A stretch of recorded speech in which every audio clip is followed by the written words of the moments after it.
Hi, my name is Sarah Vogel, and today I'm just going to be discussing three different topics about effective communication in a higher education workplace where you may be discussing curriculum. So, the first thing I want to talk about are 4 to 5 best practices when communicating effectively. The second thing is why there may be a lack of effective communication in a higher ed situation. And the third thing is I want to talk about two different ways you can de escalate a situation if it arises during a discussion in a higher ed situation.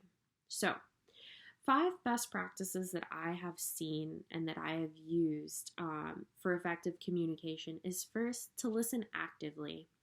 We like to create our answer for what someone is saying before they finish saying it.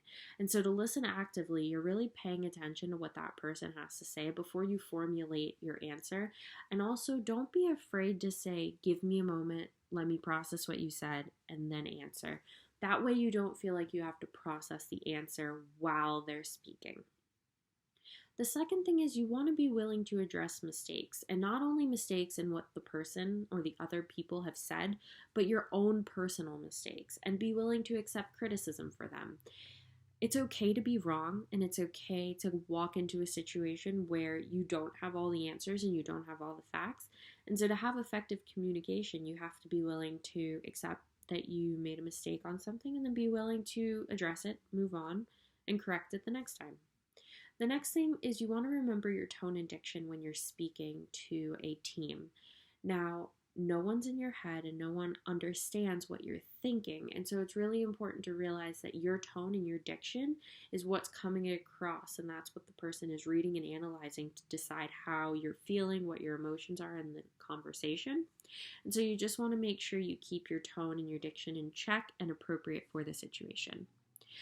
The next thing that I personally like to do when I'm having a discussion or having any form of communication with someone is I like to restate what they say after they say it so I can ensure that I understood them correctly and properly.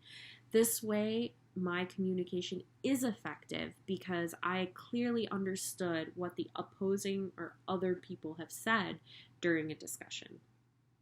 The last thing is to be honest and clear with your team when you're having a discussion. If you feel a particular way towards a situation, you want to make sure your team understands why you feel that way, and so it's important to be honest. Now, you don't have to be too honest and get too personal, but you need to be honest and clear with your team when coming into a discussion. So, moving on, I want to talk about why communication may not be effective in the higher ed situation. The first reason is because universities don't like to fund communication training for their faculty and staff, which I think is somewhat of a problem in today's society because if we had effective communication, we would effectively be able to carry out projects. And unfortunately, we aren't able to because of our lack of communication skills. The second thing is that everyone comes to a conversation with a personal agenda, and so everyone's fighting for the spotlight to say what they need to say, but it's really important to remember that we don't always have to, say what we have to say. Other people have important things to say too. And then the last thing I'd like to discuss is 2 ways to de-escalate a situation when a disagreement occurs. So, the first way is to remember that you don't have to prove anything in a discussion. You're just there to discuss, and it's better to just be able to discuss openly instead of feeling like you have to fight for your side. The second thing is just to agree to disagree and be willing to do that. Find a common ground amongst yourselves so that way the planning and the curriculum can be developed amongst the team members at one meeting instead of having to prolong what's going on.